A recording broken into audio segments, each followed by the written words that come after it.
So hi guys, good morning. Another day for another vlog, for another review. And today naisipan kong mag-review ng tatlong klaseng burger sa same price point na 50 pesos.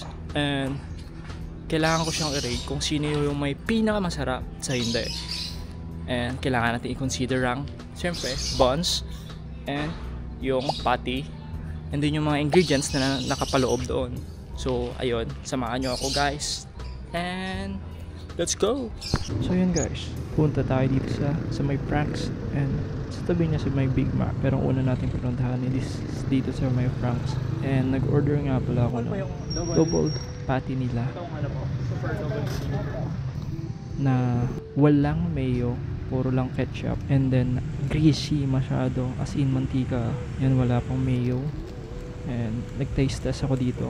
Yung patty okay lang naman, at yung buns hindi ganun kaganda, walang, plain lang talaga siya, as in ketchup lang. And then patty, double patty, kitang kita naman sa mukha ko yung pagka-umay ko, no? Hindi talaga ako fan ng burger na walang mayo. So yun, punta naman tayo dito sa kabila.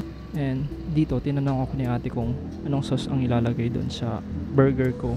Pinagpili niya ako kung mayo or ketchup. Patanong na lang ako sa isip ko kung bakit ate hindi parehas na ilalagay, bakit kailangan mamili. So ketchup na lang pinili ko. And ayan, nag-taste test na tayo. Sobrang anghang nito dahil siguro sa paminta. Yung binili ko dito yung sisig, yung buns niya okay lang, pero yung sisig niya sa loob is hindi ganun kasarap. Sobrang anghang, kaya napatubig talaga ako dito ng marami. And then nag-try naman ako dito sa may bayan. Dito lang to sa may bayan ng Maldan. Yun, bumili ako ng 45 pesos nila na cheeseburger with egg. Kompleto dito, meron silang coleslaw, cheese, egg. Depende na lang sa'yo kung anong gusto mong ipalagay. Piniprito na rin nila yung mga patty nila para pag may bumili, preheat na. Cheese, may cheese din tayo.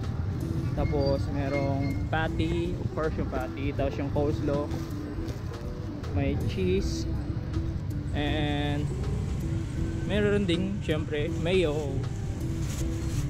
So for me, ang pinaka best na burger na 50 pesos na budget is itong huling kinain ko, kasi kompleto talaga siya and kitang kita sa kanya yung pagka burger niya. So ayun lang guys, thank you sa panonood, peace!